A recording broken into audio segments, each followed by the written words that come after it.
Holy There shit! it is. As it always happens before the show, we get caught up in our pre-show dialogue. And there it is, 7:58 hits. It's time to go live. It's time for the Nudelberg Daily Huddle. It's great to be back. It's a tenacious Thursday. We're ready to go.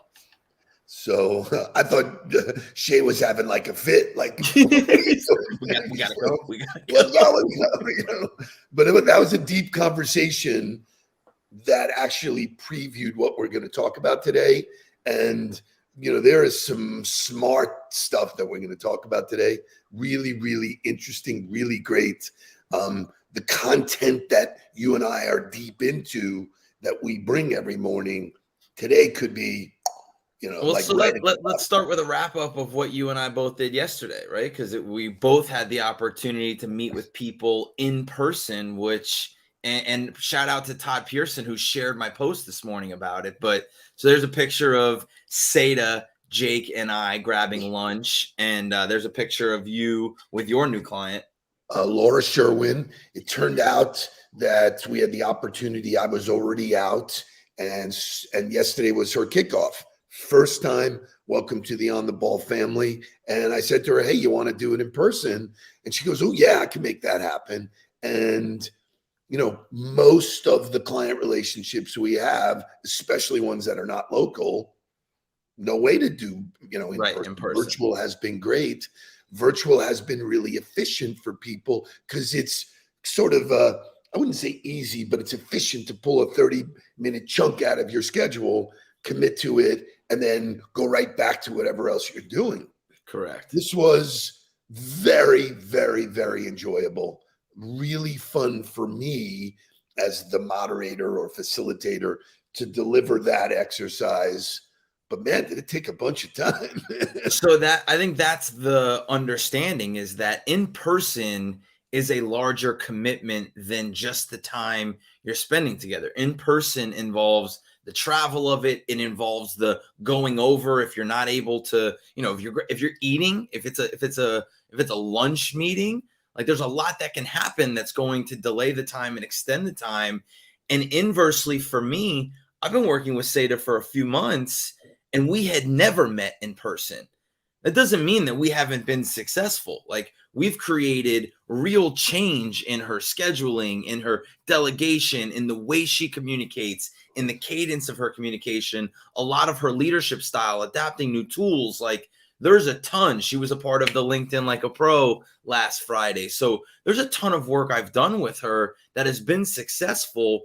But what was missing was really the fortitude of the trust between us and the deep relationship that needs to be involved in a coaching relationship, which afterwards, no doubt about it, that it was solidified. Correct. To Mary Beth, exactly right. Who says it involves putting pants on. Exactly. You got to get dressed up. I've told people I very rarely wear pants, and they go, "Ooh," I go, "I'm wearing shorts."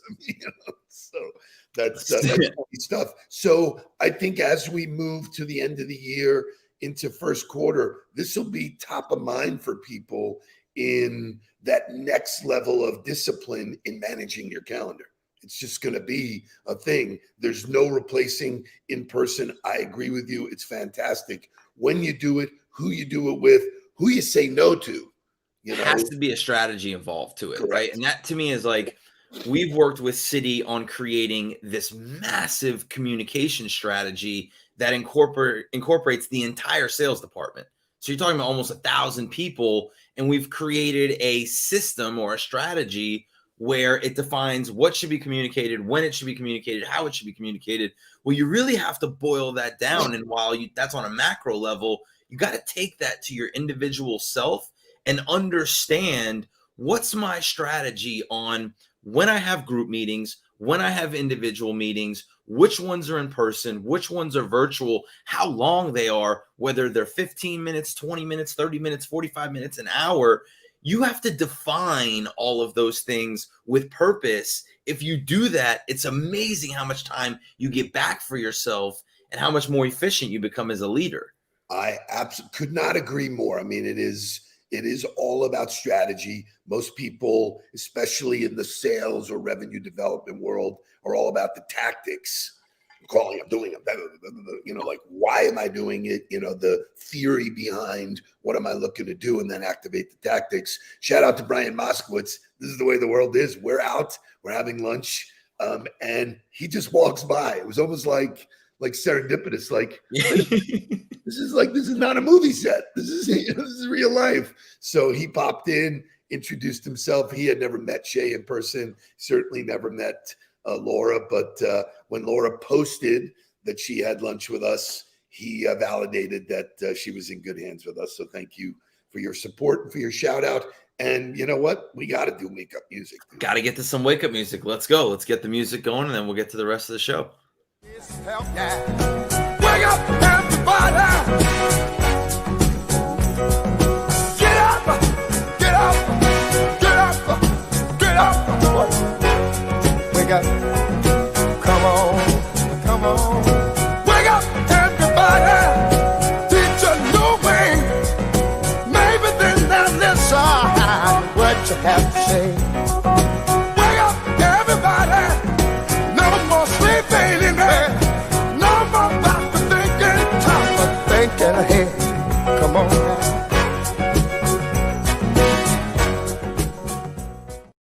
So I have one more shout out, and I love this because it always comes back to validating why we do social media, it's one to many. A big shout out to Paul Chattel. Paul sends me a LinkedIn message. Hey, I'm ready for that cup of coffee. The last time I saw him was on a plane in 2018 going to Cleveland. We sat next to each other. We had a great conversation. And I said to him, dude, I'm so happy that you stayed in touch. I don't remember. I'm 61 years old. I don't remember. That's amazing. So we had a great virtual cup of coffee and really great catching up. But he said, hey, I watched the Huddle. I follow you. I know more about what you're doing. And so, this whole idea of this is not immediate gratification. This isn't, I'm going to post something and somebody's going to dive in my world and change my life. You have to be consistent. So, Paul, thank you. And thank you for showing up today. Shout out, shout out. Boom. I love it. It's fantastic. And so we're going to talk about a little bit of sports content for a minute because first of all, it's relevant to South Florida. Huge congratulations to your Jets on getting their first victory and to their quarterback, Mike White. Victory. Let's not steal any thunder. Let's take everything. Let's squeeze the lemon and get everything we can get, baby. Excuse me. Getting their second victory, but their quarterback, Mike White, who is a South Florida native, comes from U School, went to University of South Florida, transferred from South Florida to Western Kentucky, who then went on to get drafted into the NFL and has been a bit of a journeyman figuring out his way, but got his first start on Sunday. And boy, did he take advantage of it because he had 37 completions in the game, which is the most by any quarterback in their first start. So for those of you who don't know what the background of that story is, Zach Wilson was drafted by the Jets this year to be their quarterback. Drafted as a rookie out of BYU, really talented guy, gets hurt. And so Mike steps into the starting role and has an unbelievable performance. Most people would be threatened by other people's success. Most people would be like, oh shit, look at what I'm going to have to deal with when I come back. Let's listen to Mike White tell us about what the experience was in his first start. He was texting me my phone during the game. Like every play, he was texting my phone, knowing obviously I wasn't answering. It was like, oh my God, that was awesome. And then I had a big, long congratulations text for me and how happy he was. And even his girlfriend, Abby, texted my wife, Mallory, like they were unbelievable. And that's who Zach is though. It's super genuine. The kid just loves football and loves being around the team. And it just shows every day, whether he's on the field or off. The kid just loves football. He gets joy from what he does, and it's not about him. So for all of us in our roles, in our families, in our businesses, Stop making it about you. You want to find joy? You want to get real joy from what you're doing and have unbelievable enthusiasm and passion? Make it about everybody else. All Zach wants to do is be on the team and be around the team. And whatever comes to him because of that, whatever he can do to help the team because of that is great for him. What an unbelievable perspective. So we were all brought up in this mindset of scarcity. So if you're successful, that means there's less for me, which is the hokiest shit ever. I mean, it's like, come on, man. I'm going to do what I do with who I do it with. It's my journey. I have control the controllables, right? This is a perfect example of Zach's doing what he's doing. He's blessed to be in the NFL. He's blessed, to be a great quarterback.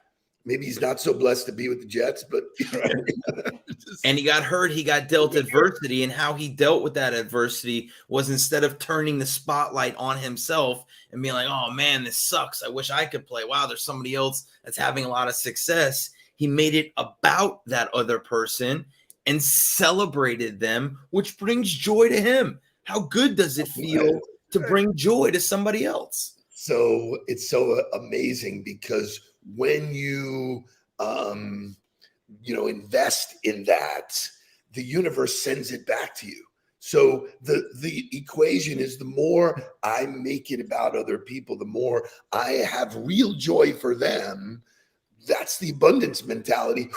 All of a sudden things start happening to you and you go, what's going on? It's not one-to-one. It's just all around. Something happens to you and you go, what? I didn't expect that. Well, it's because of the mindset that you've fulfilled this abundant mentality. And so I love when I see that. Sports is generally a metaphor for life. Microcosm. And even though this is not a sports show, I love that we show examples of that, because that's not always the case. I mean, if we go back, another great case was Alabama. Hurts was a great quarterback. For Alabama. He got benched. He didn't pout about it. He said he celebrated it, and he's living the dream as a quarterback in the NFL. So, when you see these examples, shout them out, call them out, and bring them to your team and say, hey, here's an example. Success leaves clues. This is the culture we want to create here. This is what we want, like this. And especially in sales, where it can be dog eat, dog eat. Everybody feels like they've got to be the one to get theirs. When you create a team selling environment where people are celebrating each other, learning from each other, helping each other, that only leads to more success. It's the only way. You cannot define the impact that you have on people. It comes randomly. You got to do it. It's not, hey man, thanks for doing that. It's not what you get. It's not that immediate, boom, I paid a credit card and I got it back. So I love it. Great example. Great. All right. So we're going to go to morning motivational music, which is then going to take us to our next content. And the morning motivational music is brought to you by somebody's birthday that it is. And also, I mean, Tom Brady uses it in almost all of his Instagram videos. So gotta love it.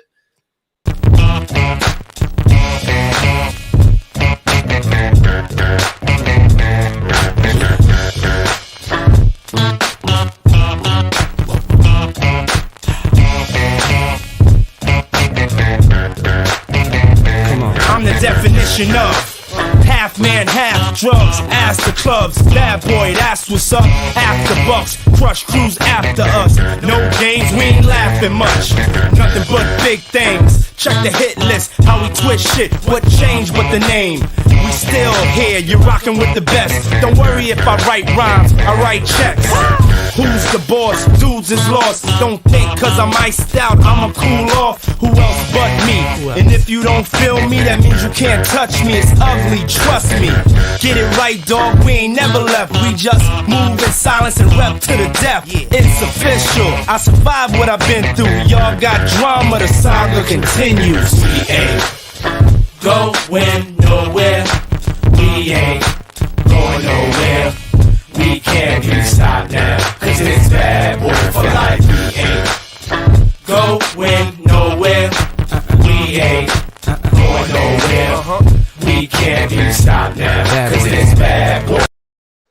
So the wide array of music that we play on this show is So the people have spoken. So regardless of what your opinion may have been before the music played, the people have spoken and they enjoyed the morning motivational music today.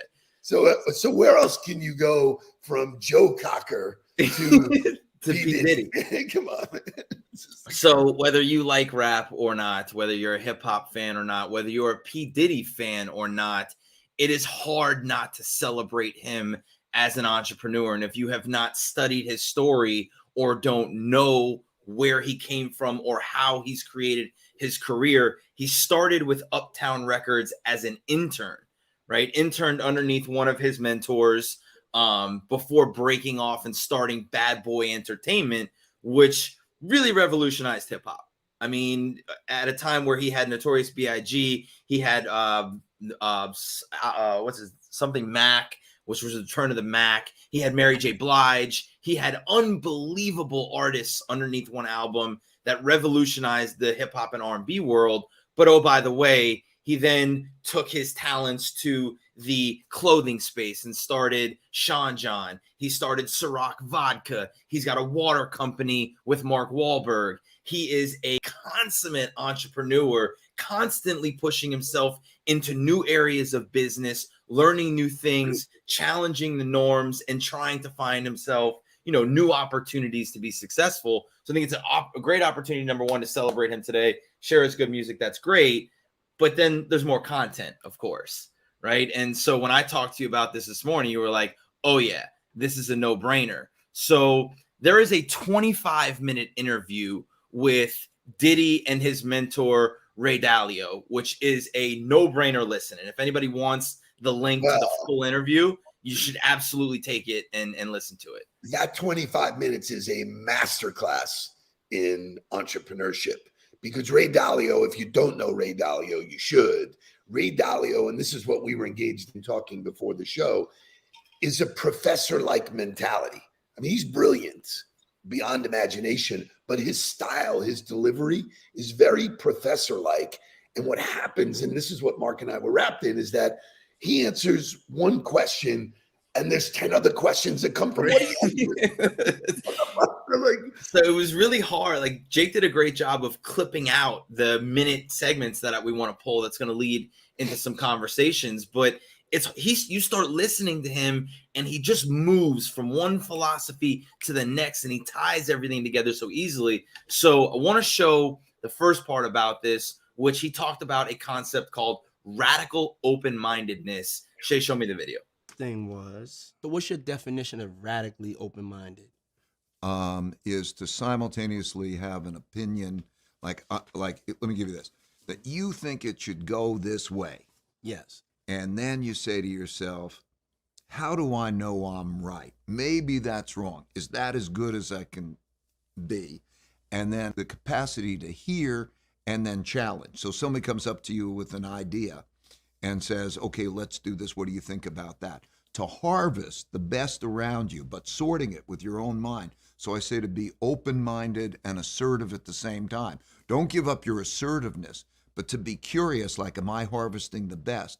Because the biggest thing that most people have, their problem, is they get so opinionated that they can't take in. And the worst problem is, the worst tragedy of mankind, almost any individual, is that they're attached to opinions that are wrong and they don't want to have them stress tested.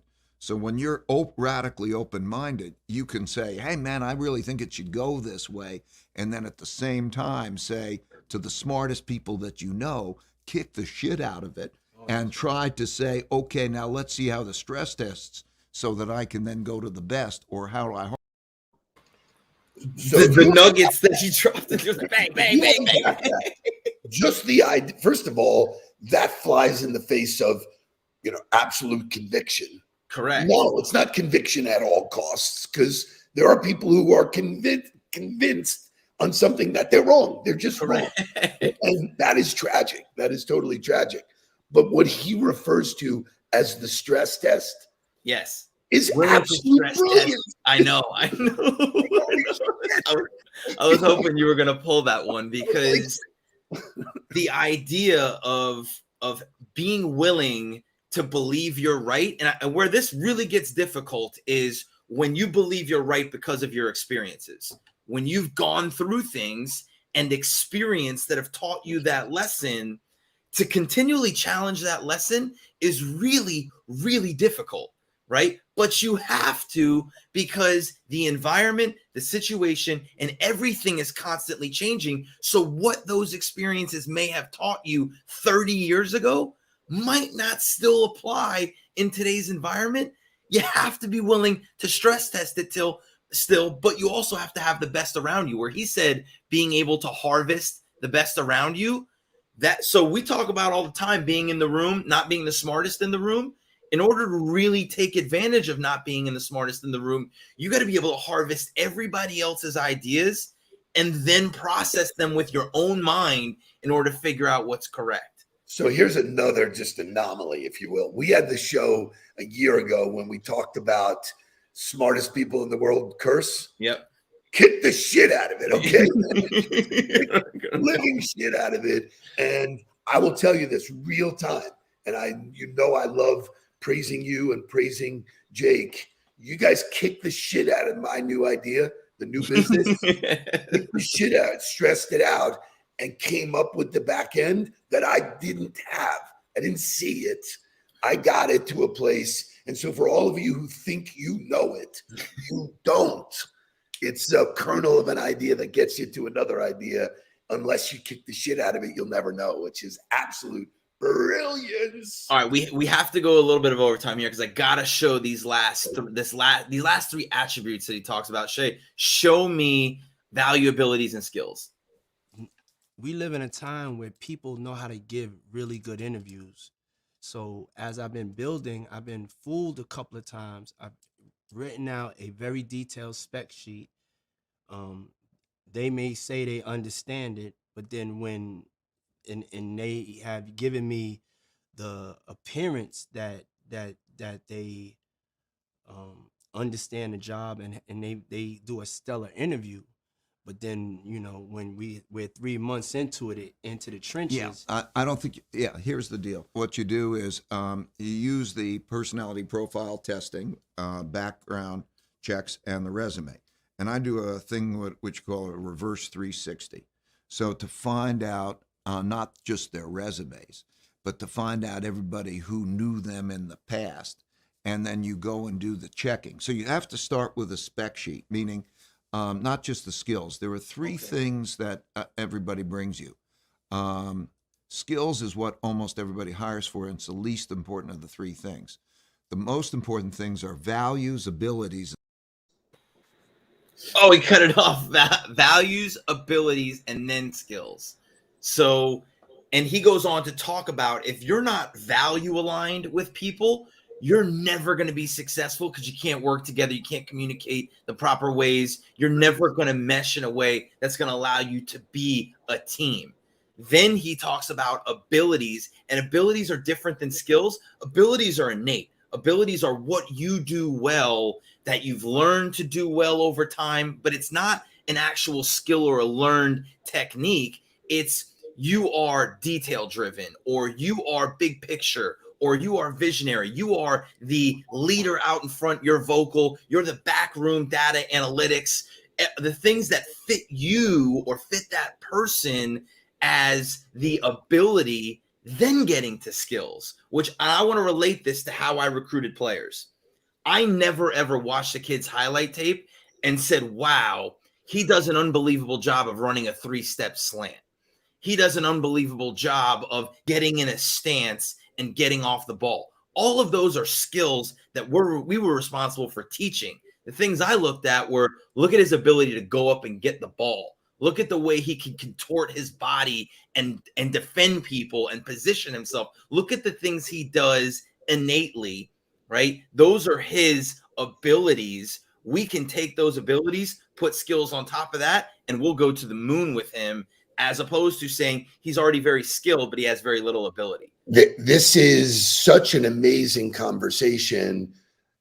We could go another hour on this easily, but just think about what he said in the beginning is that go back and find out what other people thought and saw back then. Saban is brilliant at that. He goes, I don't understand why people don't call me and say, hey, this is what I was like in the locker room. You know, it was like, you're going to spend millions of dollars on this guy. When you and I decided to work together finally, I did. Right? You did it. You went to all of my partners, you know, the people I worked with in the trenches and said, forget What on was this like? show. What was he like? What was And it? I didn't even know that until afterwards, but I found that to be a stroke of genius because you had no idea. You had no visibility, as most employers don't, about who they really are. This drives home what we teach people. Who you are matters much more than what you do. Yep. Like when it gets tough, are you going to fall to pieces? Are you going to yell at everybody? Are you going to sulk? You know, or are you going to be supportive like Zach Wilson?